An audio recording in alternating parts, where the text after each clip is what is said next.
আমি কিছু মিষ্টি আলু নিয়ে নিয়েছি, এগুলো আমি একটু সেদ্ধ করে নেব।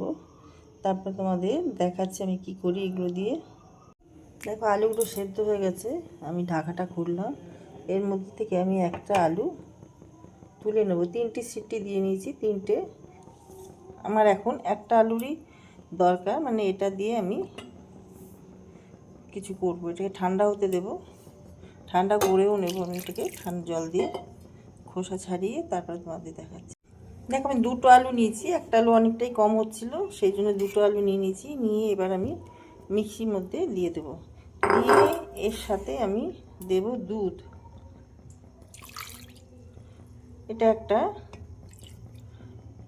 ড্রিঙ্ক তৈরি করছি। এই ড্রিঙ্কটা খেলে পরে তোমার স্মৃতি তরতাজা থাকবে, বা রাত্রে ঘুম যাদের না আসে। আমি এখানে 2টো আলু নিয়ে নিয়েছি, আর এই ড্রিঙ্কটা খেলে ড্রিঙ্ক তৈরি করছি। এর মধ্যে দুধ দিয়ে দিলাম, আমি আধা কাপ দুধ দিয়েছি। আর 2টো আমি আলু নিয়ে নিয়েছি, মিষ্টি আলু। আর এই ড্রিঙ্কটা খুব উপকারী। আগে তো ছোটোবেলায় আমার মা পুড়িয়ে দিত, সবার মাই করতেন উনুনের মধ্যে দিয়ে। মিষ্টি আলু খেতে খুব ভালো লাগতো, এমনি মিষ্টি মিষ্টি হয়। আর এটা না স্মৃতি, যাদের ঘুম রাত্রে হয় না তাদের ঘুম হবে এই ড্রিঙ্কটা খেলে। আর খুব স্মৃতি যাদের একটু কমজোর আছে, তরতাজা হবে। তো আমি ড্রিঙ্কটাকে আমি আগে তৈরি করে নিই, তারপরে তোমাদের দেখাচ্ছি। এটা আমি পেস্ট করে নেব মিক্সিতে, দুধ দিয়ে আর আলুটা দিয়ে। আমি কোনো মিষ্টি দিলাম না এখন। দেখো আমার পেস্ট করা হয়ে গেছে, খুব সুন্দর একটা পেস্ট তৈরি হয়েছে। যেটুকু লেগে আছে আমি বাকিটা দুধ দিয়ে এটা মিক্সিটা ধুয়ে এর মধ্যে দিয়ে দেবো কাপের মধ্যে। এবার আমি এর মধ্যে মিষ্টির জায়গায়, চিনির জায়গায়, গুড়ের জায়গায় আমি দেব মধু।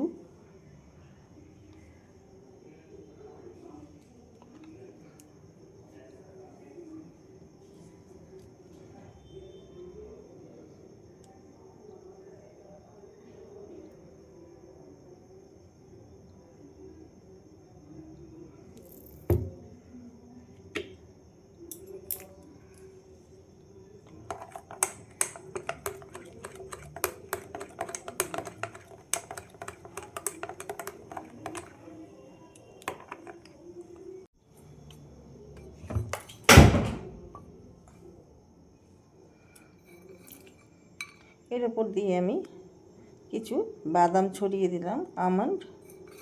তোমাদের পছন্দ মতন তোমরা ড্রাই ফ্রুট দিতেই পারো, এর মধ্যে খেজুরও দেওয়া যায়। তা আমি মধু দিলাম, এই জন্য আমি খেজুরটা দিচ্ছি না। ওর দিয়ে আরেকটু মধু আমি দিয়ে দিলাম। তো তোমাদের এই ড্রিঙ্কসটা কেমন লাগলো জানাতে ভুলো না। সবাই খেতে পারো এটা, যে কোনো সময়ে, রাতে দিনে, মানে সকালে রাতে যে কোনো সময় তোমরা খেতে পারো, খেতেও ভালো লাগে। তো তোমাদের ভালো লাগলে লাইক শেয়ার কমেন্ট করে আমার পাশে থেকো, সাথে থেকো। আর ইউটিউব থেকে দেখলে আমার চ্যানেলটা সাবস্ক্রাইব করে দিও। আর একটু আমি আমন্ড দিয়ে দিলাম। আমার চ্যানেলটা সাবস্ক্রাইব করে দিও ইউটিউব থেকে দেখলে, আর ফেসবুক থেকে দেখলে পেজটা ফলো করে নিও। তো ভিডিওটা এখানেই শেষ করলাম। সবাই ভালো থেকো, থ্যাংক ইউ।